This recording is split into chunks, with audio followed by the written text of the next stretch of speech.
देव कार्य ऐच्छिक है।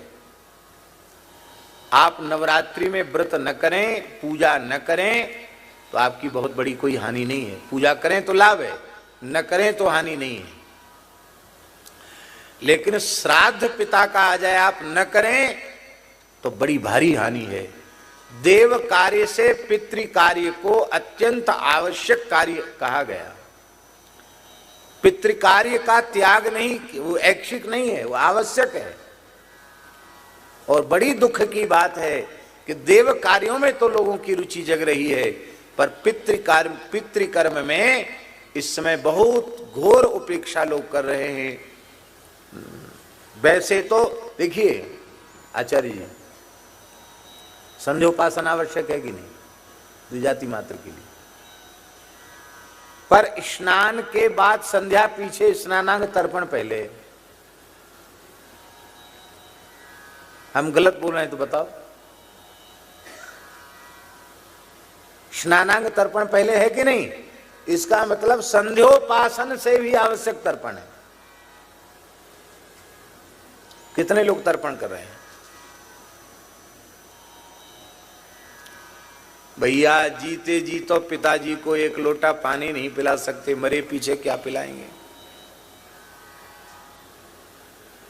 बड़े बूढ़ों को तो लोग वृद्धाश्रम में भेज रहे हैं, हम तुम्हारी सेवा नहीं कर सकते। उनकी श्रद्धा ही नहीं है। हाँ, मरे पीछे बढ़िया फोटो बनवा के उस पर एक माला लटका देंगे, फिर बड़ी भारी भक्ति दिखाएंगे, अगरबत्ती घुमाएंगे। अरे भैया, मना नहीं करें अगरबत्ती घुमाने को, लेकिन हम कह रहे हैं जीते जी तो उनकी सेवा नहीं की, तुमने उनकी आज्ञा का पालन नहीं किया, अब ये ढोंग काय को कर रहे हो? संतान दुष्ट पितरों के रोष से होती है, वंश नष्ट पितरों के रोष से होता है। भयंकर शरीर में आदि व्याधि भी पितरों के रोष से उत्पन्न होती है। गृहस्थ व्यक्ति को पितृकर्म में प्रमाद नहीं करना चाहिए।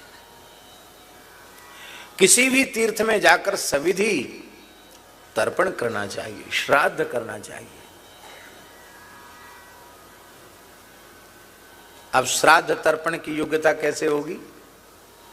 जब आप शिखा सूत्रधारी होंगे, चोटी नहीं है, जनेऊ नहीं है, संध्या नहीं करते, तो आप तर्पण के भी अधिकारी नहीं है, आप श्राद्ध कर्म के भी अधिकारी नहीं।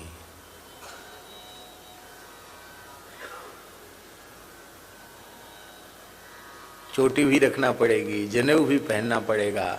अरे दुनिया भरे का कपड़ा लादे रहते हो, जनेऊ पहनने में तुमको कौन सा वजन लगता है? भगवान ने बड़ी कृपा की कि ब्राह्मण क्षत्रिय वैश्य कुल में जन्म दिया, जहां जनेऊ पहन सकते थे। और जिस जाति में जन्म लेकर आप यज्ञोपवीत धारण कर सकते थे, यज्ञोपवीत धारण नहीं किया तो फिर उस जाति में फिर जन्म नहीं मिलेगा, फिर तो अंत्यज कुल में ही पैदा होना पड़ेगा। जिस द्विजाति का कुल 7 पीढ़ी तक बिना जनेऊ और बिना चोटी के, बिना संध्या के बीत जाती हैं 7 पीढ़ियां, वह द्विजाति का कुल चांडाल का कुल हो जाता है, ऐसा महाभारत आदि ग्रंथों में लिखा है। अभी 7 पीढ़ियां इस देश में नहीं बीती हैं। आप जनेऊ नहीं पहनते, आपके पिताजी जरूर पहनते होंगे। मान लो आपके पिताजी नहीं पहनते, आपके दादाजी जरूर पहनते होंगे। मान लो आपके दादाजी को भी आपने देखा और न पहन, तो आपके परदादा अवश्य ही जनेऊ पहनते होंगे, इसमें संदेह नहीं। तो 7 पीढ़ी तो नहीं बीती। इसलिए मेरी प्रार्थना है, आप कथा तो सुनते हो, मानस पाठ करते हो, बहुत अच्छी बात है, पर समय से यज्ञोपवीत कराओ। ये वैश्य कुल के बालक हैं, इनकी आयु इसमें जनेऊ के योग्य है। ये शिखा सूत्र के योग्य है, यही आयु, इससे अधिक आयु नहीं, इतनी आयु जरूरी है। इस आयु में 11 वर्ष की आयु तक वैश्य बालक का यज्ञोपवीत हो ही जाना चाहिए। पहन ही नहीं लोग। मनु जी महाराज कह रहे हैं विशिखा व्युपवीतश्च यत् करोति न तत्कृतम, बिना सिखा सूत्र के आप जो कुछ कर्मकांड करेंगे वो न किए के बराबर है। चाहे तुम भोले बाबा को जल चढ़ाया हो, चाहे कहीं दुनिया में चले जाओ, जो कुछ किया वो न किए के बराबर है।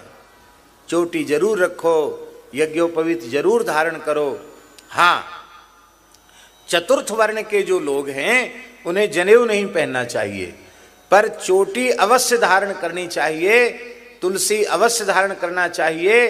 द्विजातियों का वैदिक कर्मकांड करने से जो लाभ उन्हें मिलेगा वही लाभ चतुर्थ वर्ण के लोगों को केवल तुलसी धारण करने से और सबकी सेवा करने से प्राप्त हो जाएगा। पर उन्हें आग्रह नहीं करना चाहिए कि नहीं हम भी पहनेंगे जनेऊ, क्योंकि शास्त्र में जिसके लिए जो कर्तव्य का निर्देश है वही करना चाहिए, मनमाना नहीं करना चाहिए। जब पूरे कल्याण की गारंटी सबकी है, ब्राह्मण के कल्याण की गारंटी है, चांडाल के भी कल्याण की गारंटी है, यदि वह स्वधर्म का पालन करे तो। जब शास्त्र कल्याण की गारंटी ले रहा है तो आपको हट क्यों है?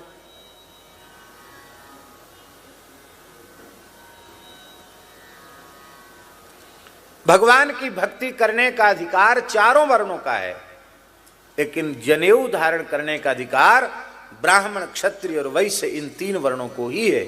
उन्हें अवश्य धारण करना चाहिए।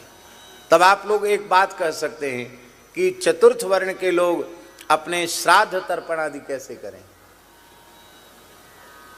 यज्ञोपवीत तो उनके नहीं है, तो समंत्रक तर्पण आदि करने से जो लाभ समंत्रक तर्पण करने से द्विजातियों को होगा, वही लाभ अमंत्रक तर्पण करने से चतुर्थ वर्ण के लोगों, वो गंगा जमुना जी में नहाकर ये पिताजी का, ये दादाजी का, ये परदादाजी का कह के जल दे देंगे, इतने से ही उनका कल्याण हो जाएगा। केवट ने राम जी के चरण धोए और पितर पार कर, फिर पितरों को पार किया। तो हमारे महाराज जी कहते थे पितरों को कैसे पार किया? बोले कठोता में जिसमें राम जी के चरण धोए थे, दौड़ के केवट गया, कुसा उखाड़ लाया और बोले भैया अब दादा परदादा तो जिंदे हैं ना, सबको चरणामृत दे दें, गंगा जी का जल तो है ही है। तो कुसा डुबा डुबा करके ये पिताजी का, ये दादाजी का, ये परदादाजी का, ये परदादाजी के परदादाजी का, ये मामा जी का, ये नाना जी का, ये काका जी का, ये ताऊ जी का, ये फूफा जी का, ये मौसा जी का, जितने नाते रिश्ते उसको याद आए सबको उसने दे दिया और सबके सब चतुर्भुज होकर वैकुंठ चले गए। बोलो भक्त वत्सल भगवान की। जनेऊ जरूर पहनो, नहीं पहनते हुए ठीक बात नहीं है। अब फिर बड़े धर्मात्मा बनते हो, फिर कहते हो महाराज हमने तो बहुत पाठ पूजा की, हमें कोई फायदा नहीं हुआ। अरे फायदा कैसे होगा? मनु महाराज कह रहे हैं बिना चोटी जनेऊ के जो करो वो न किए के बराबर है, तो आप कर रहे हो, उसका फल कैसे आपको मिलेगा? आप चोटी रखो, आप कहेंगे कि अरे चोटी तो अलग से दिखाई पड़ेगी, खराब लगेगी। अभी एक फैशन चली है, जैसे आधे से ज़्यादा खेत काट दो और बाकी छोड़ दो, ऐसे इधर उधर से सब काट देते, इधर छोड़ देते और यहाँ से कुछ बाल रखा कि इधर बांध लेते हैं। अरे भैया हाथ जोड़ के थोड़ा इधर से और छील दो, इतनी चोटी कितनी अच्छी लगेगी। लेकिन इसके लिए जरूरी है किसी सिनेमा वाले एक्टर का ऐसा करना। ऋषियों का अनुकरण नहीं करेंगे। यहां क्या कह रहे हैं? चारणा चरिते पथि, क्या चारणा चारयंती धर्मान इति चारणाः। हनुमान जी पूर्वाचार्य चरणों के पद चिन्हों पर चल रहे हैं। आपको यदि भगवत प्राप्ति करनी है, श्री किशोरी जी के चरण कमल प्राप्त करने हैं, तो पूर्वाचार्यों के चरण चिन्हों पर आपको चलना पड़ेगा।